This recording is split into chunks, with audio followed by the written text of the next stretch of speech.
Hello everybody, and welcome to another video from me.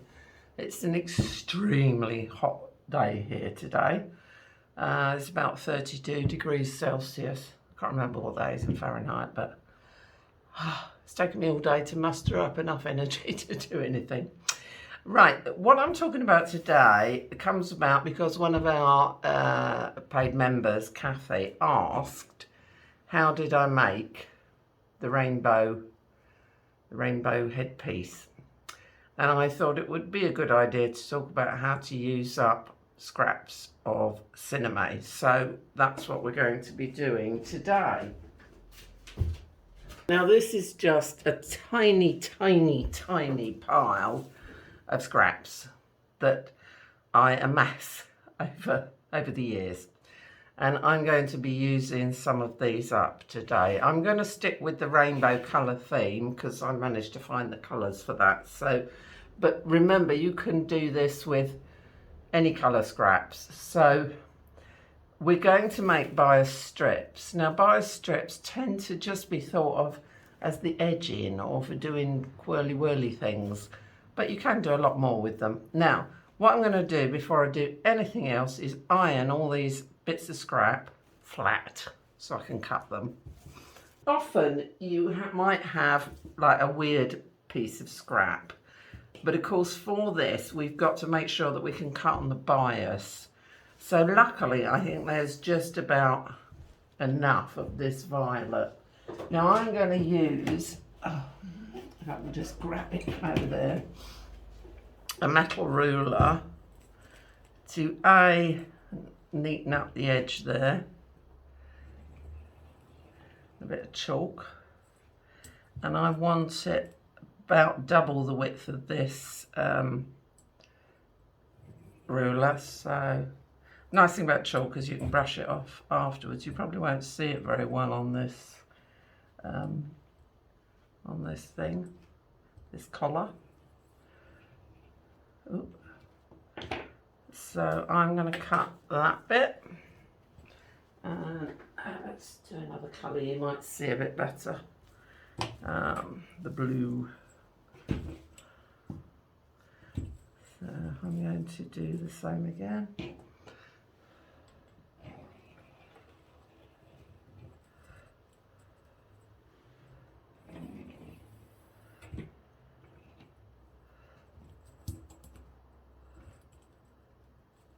Now, depending on how long your strips come out, that will determine what you can actually make with it, but we'll see how we go. So I'm going to carry on measuring and then cutting my strips out with my... Once all my strips are cut out, I'm going to fold them into bias strips. Plug my iron back in.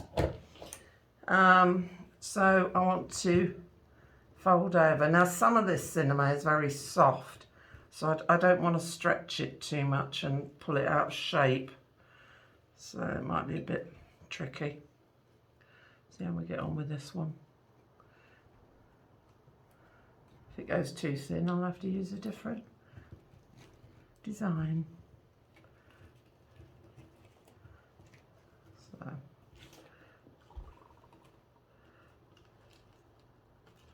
Now, what I did was I wanted to have them swirl round, so I ironed them and curved them. What I did was I clipped all the edges together at one end in a nice, neat format.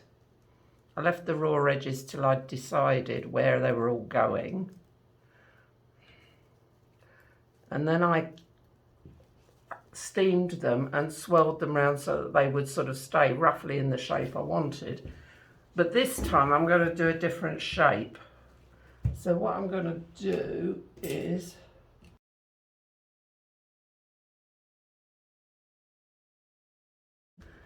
and what I fancy doing for this one is swirling it in the middle. So I'm hoping if I move it in tighter, so it's narrower, like so,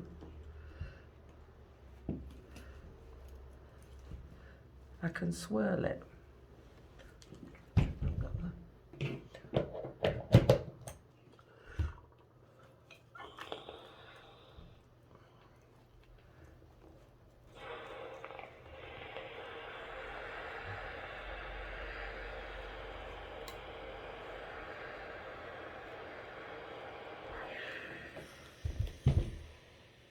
It's sticking to my bit of fabric.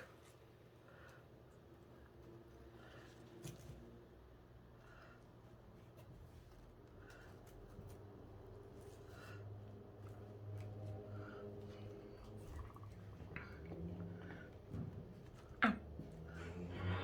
Stab myself.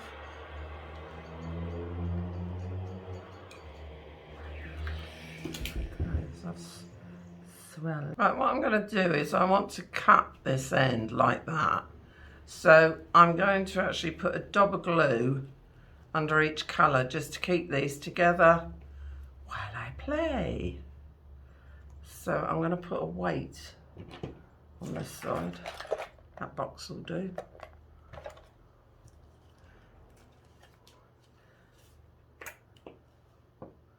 My favourite glue, Fabri-Tac.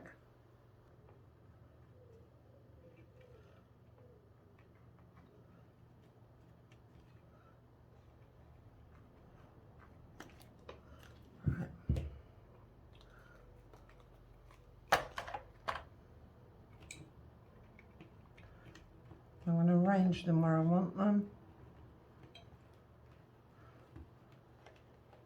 And that box is going to go down on there to keep them in place till they've dried. Now what I've done at this end is I've cut them across at an angle.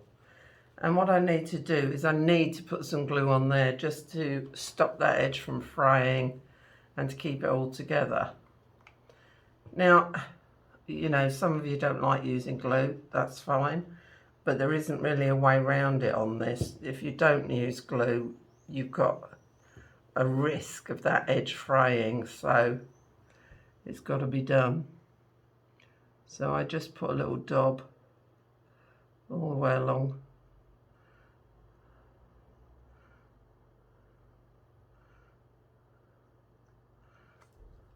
And then I squidge it down. Then I put some clips on it to keep it in place. And that will just stop it fraying and keep it all neat and tidy. While I'm fiddling about with this bit, I'll go back to my original hat. Now what I did with this was I put a piece of white cinnamon, I wrapped a piece of white cinnamon around the edge of my strips here so that I could stitch that to the headband. And then what I did was I put a piece of wire on the inside, stitched it down with invisible thread, which I can't find at the moment. And then I put a piece of matching, glued a piece of matching cinnamon onto the wire so that you couldn't see it. Now, if you've got any wire showing, you can colour that in with a Sharpie to match. Now, the wire and the fact that I'd shaped, the cinnamon is quite stiff, kept its shape. These aren't all stitched together because when it's on the head, it has to be able to move up. So I didn't want to stitch them together and it caused the red not to move, because that's how I wanted it to be. But if you are going to stitch it, if you feel you need to put stitches in, I'll show you a hat that I've done for another customer with a similar thing. And I've used invisible thread and just put a couple of tiny stitches in certain places just to keep it in place. You don't have to stitch all the way along, well, unless you want to, of course. But that's kept very firm. And again, I glued that edge so that it would all stay together and it wouldn't fray. So, and then I sewed that obviously to a headband. So to go back to this one, I haven't figured out what I'm doing with this yet. I haven't figured out what shape it's going to be or what it's going to go on. The nice thing about this sort of technique is you can make strips and put them together in various tones. You can do sort of an ombre effect across a hat, And as you'll see from this hat that I'm showing you now, I toned in colours from the dress into the hat, and it just made it a little bit different. So there's lots of things you can do with this. In effect, what you're doing is making your own cinema fabric. You know, you're putting lots of colours together. But I'll leave that there for a minute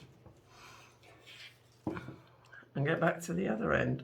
So when it's starting to sort of take shape, this takes ages to do, I have to say, because you've got to figure out how you want it, where you want it, how you want it to shape. Do you want it to sweep round?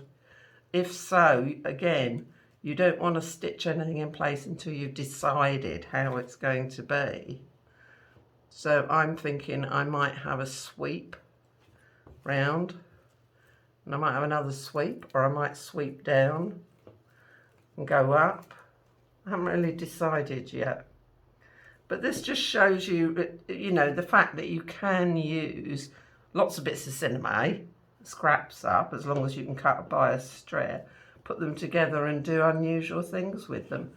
You know, you could wrap it round, you can put wire in it if you want to. I suspect that I will, if I do end up doing something quite fancy with this, I might have to wire it at the back like I did before. But who knows? Anyway, I hope this has been just a little bit of fun and given you some ideas for different ways to decorate things. I'm going to carry on with this and we'll see how it comes out in the end. Thanks for watching, folks.